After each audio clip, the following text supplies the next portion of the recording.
Thanks for listening to Gossip with Celebrity, brought to you by Celebrity.com. This week, we talk about the Golden Globes and the Royals. We end with our weekly feature, The Comments of the Week. The stories, photos, and tweets we talk about can be found at Celebrity.com/podcast under episode 167. Hi, I'm Katie, the founder and editor of Celebrity.com, and I write at Celebrity. And I'm Chandra, I'm the head writer for Celebrity, and our ed is Kaiser. So we were off for 3 weeks for the holidays, and then we'll be off again next week. I know it seems like we're barely working, which is fine, but it was the holidays, for goodness sake. Yeah, I know it. And then we have the Emmys on Monday, so we're going to take a break for that. It's been a lot. Yeah, Critics' Choice on Sunday, and then Emmys on Monday, and then the Grammys at some point, and God knows. I mean, it's going to be hectic for like the next month. I have it all written down, but I was going to say that later. Oh, okay.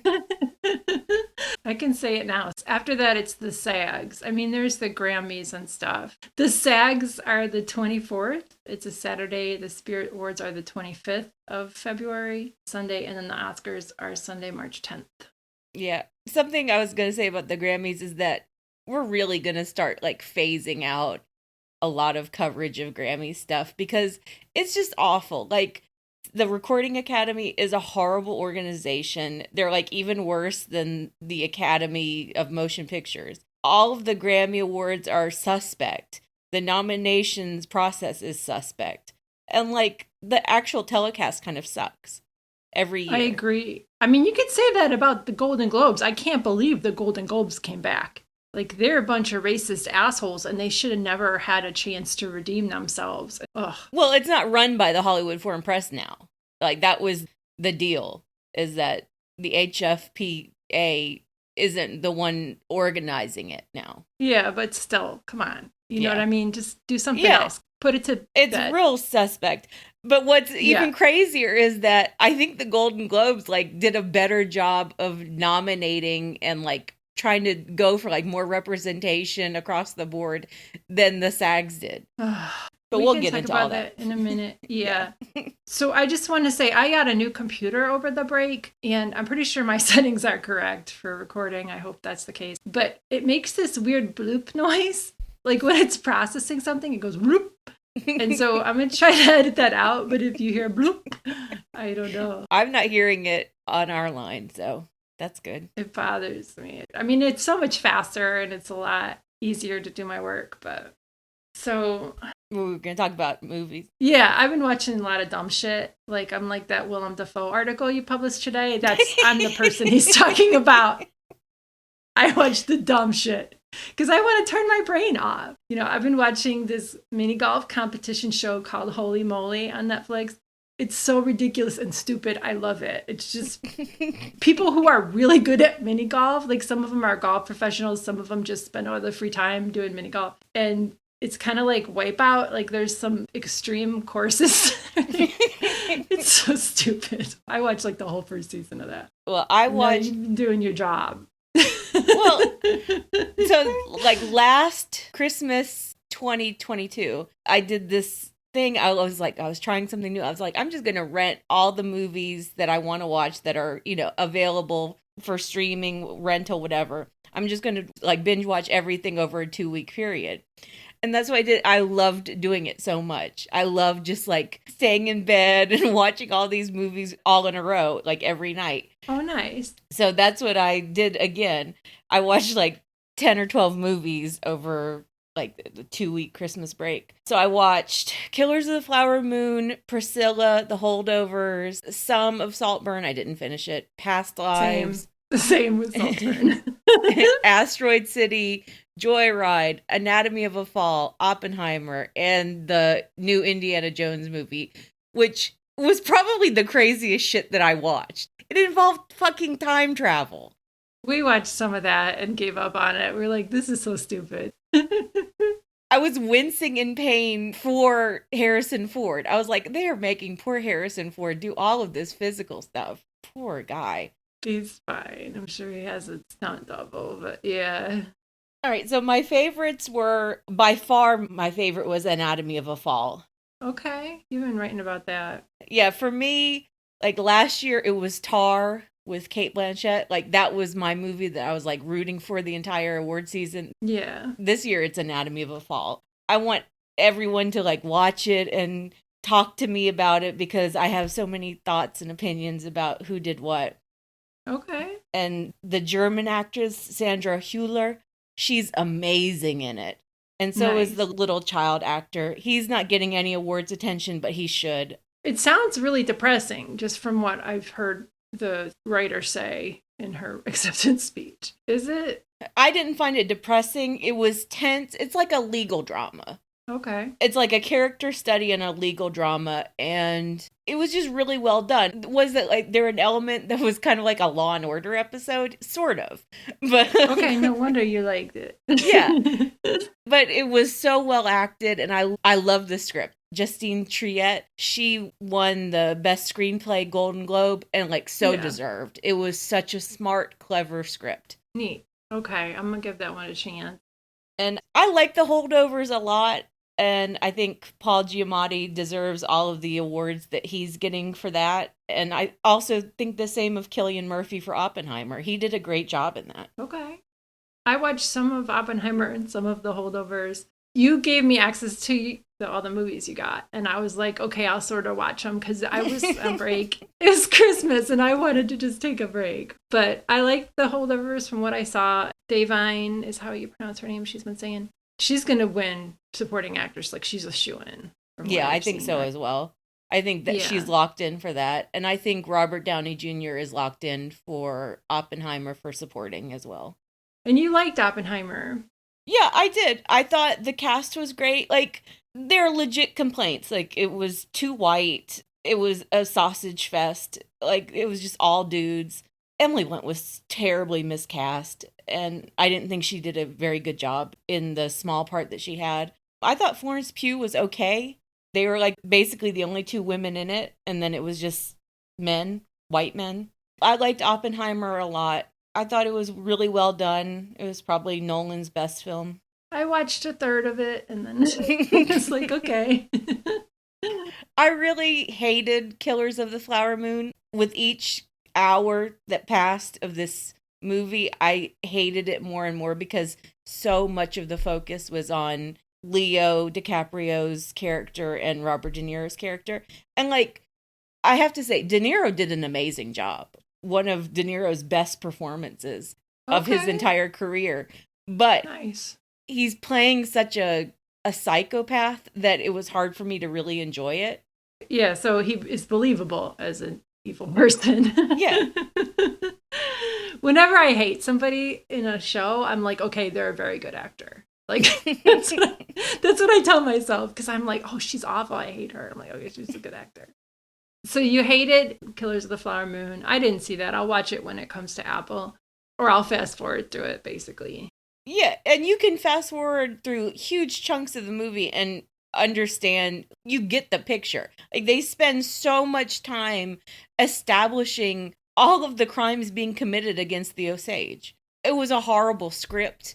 The focus was on the wrong thing. I heard a segment on NPR about it. You know, NPR is pretty measured about everything, and people were just saying, you know, that becomes the historical record told from the white people's perspective, and that's terrible. And the whole point of Scorsese changing the script, he co-wrote the script. Originally, it was supposed to be about the birth of the FBI and the FBI investigation into the crimes. Oh, okay. They're like, oh, no, we can't do that because then it'll be like the FBI are the white saviors. So instead, they make the whole movie about the criminals, the crimes being committed against. Oh, it was awful. I liked Priscilla. Asteroid City was Past Lives was good, but sad. We talked about that privately. I thought Past Lives was like midlife crisis movie. Like, oh, like two guys are into me, you know? I get that, but I liked the simplicity of just like nostalgia and feeling sad about the path that you didn't take. It was very beautifully done. There were a lot of nice scenes in it. A lot of touching scenes. And it did capture that kind of magic of when you first fall in love with somebody. And I guess when you know it's not going to happen. Yeah. That too. All right, let's talk about the Golden Globes. They were last Sunday, and yeah, it was a lot. So, I don't know what Jo to say. Koy, is that how you say his name? Jo Koy, Yeah, he I think fucking so. bombed. This is so superficial, but his teeth bug me a lot. And Oh, when yeah. he was getting interviewed on the red carpet, he kept licking them. And I'm like, wow, he really should not have gotten those veneers. But go ahead. I'm sorry. That's mean and superficial, but No, it is notable when someone gets the wrong size veneers and like that's all you can fucking see. yeah. But yeah, his jokes were fucking horrible. He insulted basically everyone in the room. He made just some really deplorable jokes. And no one laughed. You could feel the entire audience turn on him. And I loved all of the photos when he was on stage and like everyone was just absolutely miserable with him. He bombed. The writing was bad. And he threw the writers under the bus and then said, if you're laughing, I wrote it. Like, he ad-libbed that. Like, rude. So the big winners were Succession and The Bear for television. And then Oppenheimer won Best Picture for the drama. And Poor Things won for the musical or comedy. And Barbie won for this new category they made called Cinematic Achievement. Which, okay, you know, it's how they got Taylor Swift to come. Yeah, congrats for getting all the box office money. Yeah. But I feel like that should be a consideration for awards. Like, oh, this movie made a shit ton of money. Let's give it an award for that. Why not? Maybe. Yeah, sure. I hope it's not a one-off. I hope we get more unique movies like Barbie. And that the success of this movie encourages them to stop doing so many sequels and superhero movies. I like superhero movies, but they're overdone. Yeah. And people have been complaining, oh, you know, Mattel produced it. Oh, it's a movie about a doll. Like, it was so original. It was. I watched, like, behind the scenes footage and, like, Greta Gerwig actually had so many of those sets made. It wasn't CGI. Yeah. Actors were physically on a set working with other actors and it wasn't all green screen. I love that Architectural Digest video where they went in the back of Barbie. That was so nice. I would love it if Barbie won Best Picture. I need to watch more of the movies in contention, and I'll probably feel similarly about Anatomy of a Fall as you do. But for now, Barbie's the one I'm rooting for. I don't think it's going to win. I think Oppenheimer will. I do too. Yeah. But it's like the Barbenheimer phenomenon. Why try to like marginalize this movie about dolls and girls and women and empowerment and feminism? Yeah. Like, yeah, it's a real commercial version of feminism, but it's still important. People still enjoyed it. It was bold that they did that. I really respected it. And they still made it super entertaining. Yeah, I agree. I feel like Gerwig took a bigger swing than Nolan. You know what I mean? For sure. Yeah, for sure. Nolan did a pretty by-the-books biopic about a tortured genius. He directed it well. The performances were great. But Gerwig, I don't know, she just took a bigger swing. Yeah, it was completely unique. And she skirted that line between being entertaining and having references that adults would understand and being appropriate for kids. And that's impressive too, especially with the larger message. Yeah, I agree.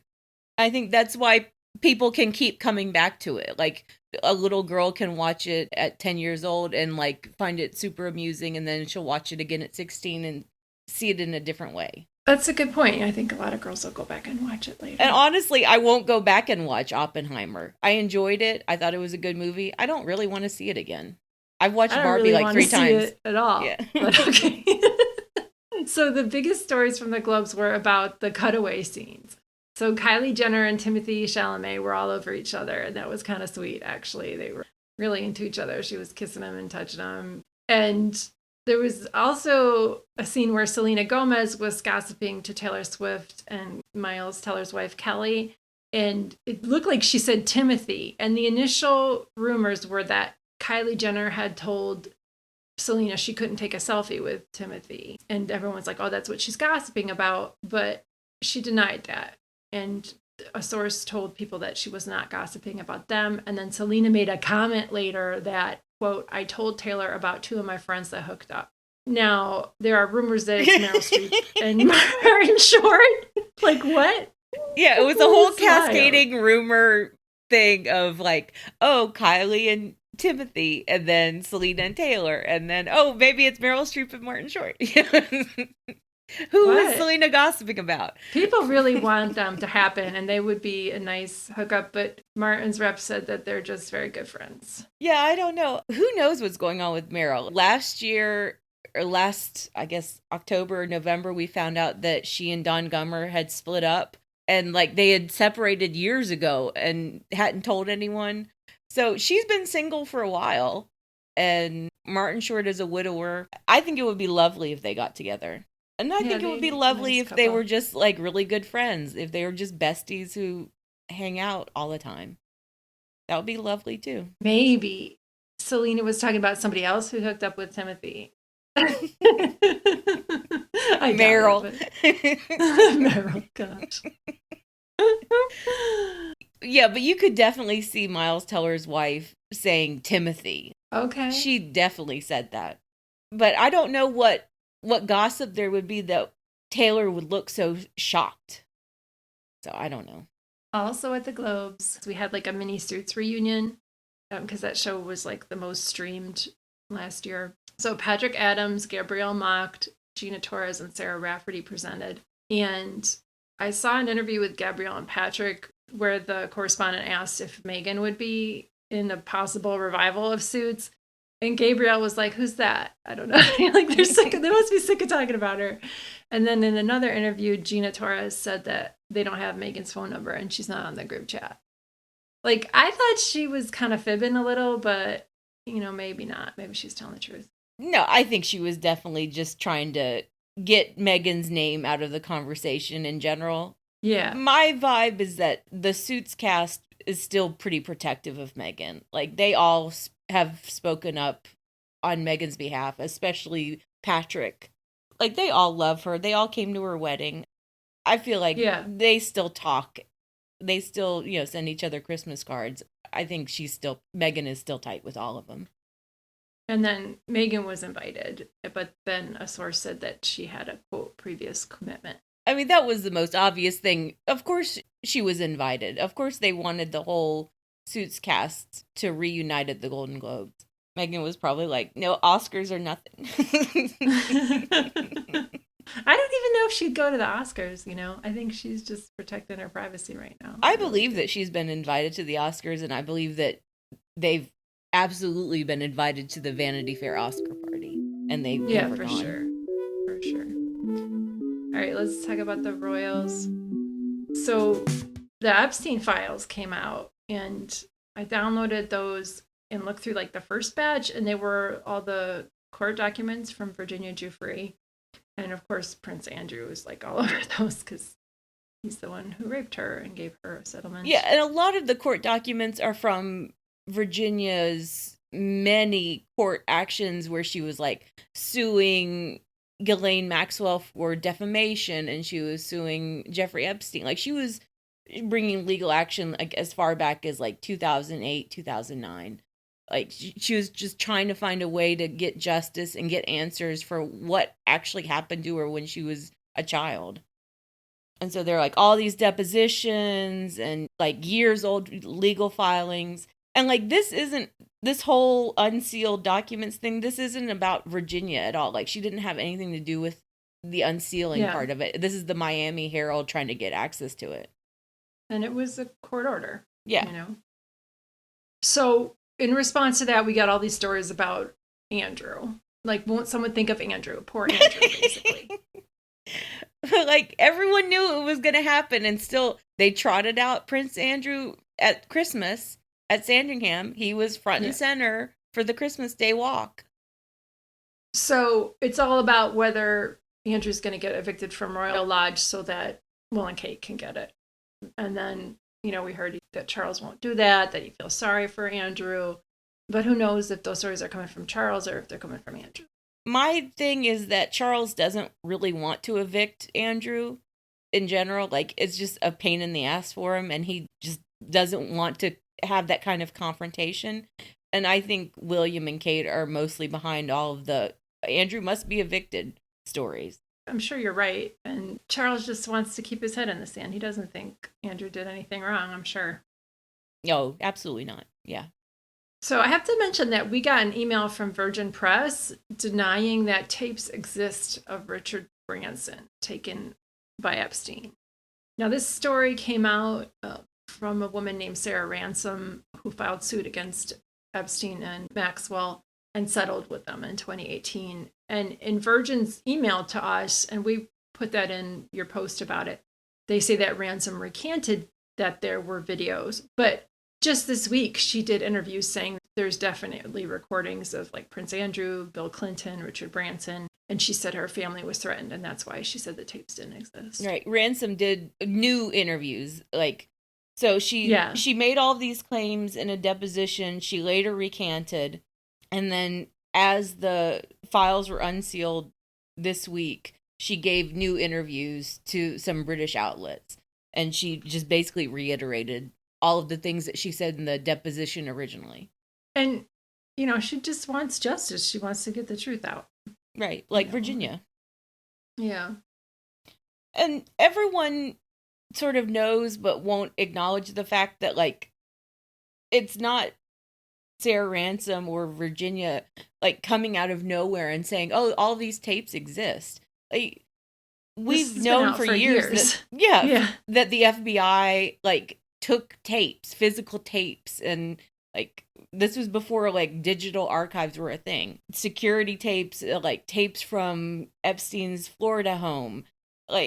Everyone knew that, he kept security cameras and, that there's footage of abuse.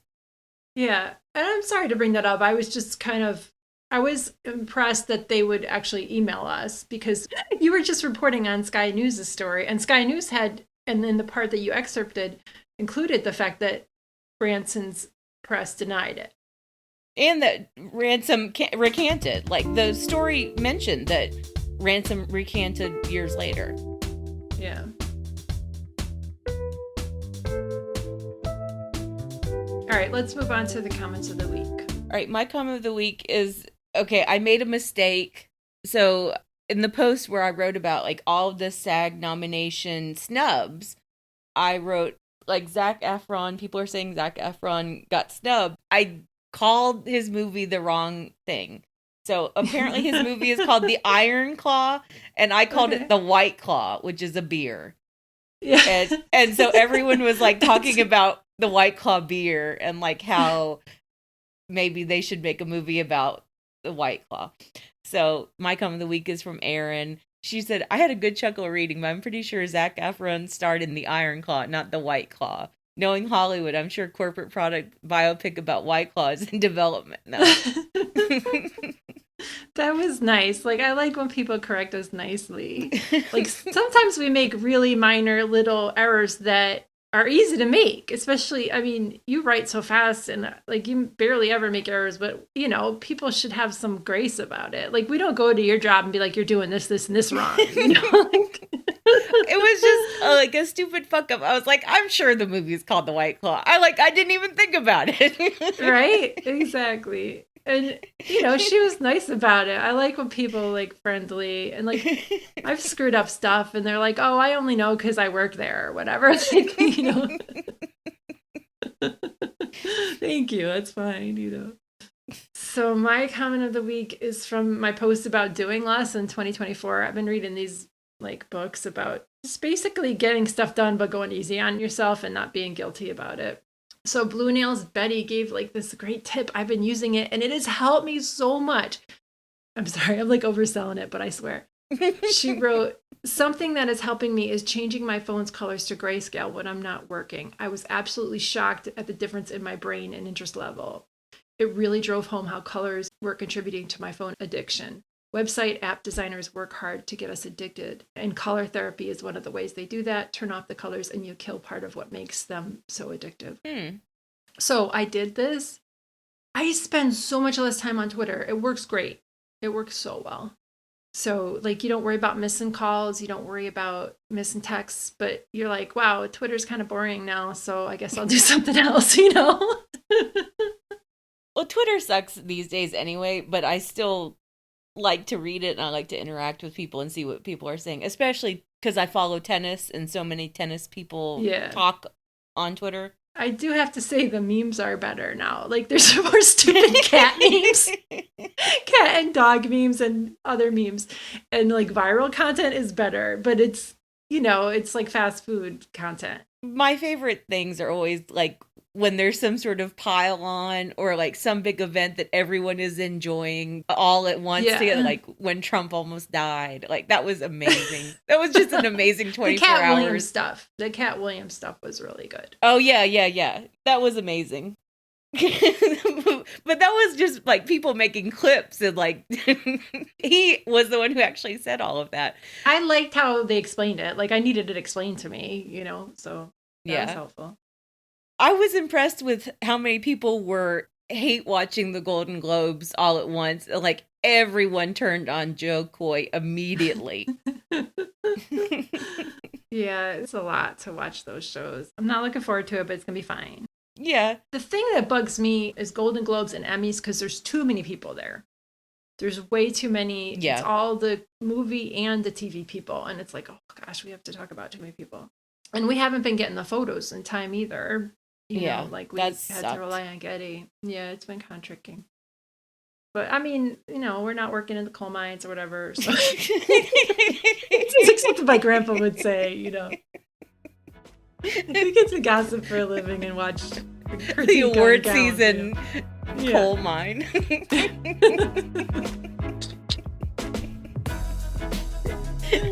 All right, well, thanks for listening, bitches. Thanks, bitches.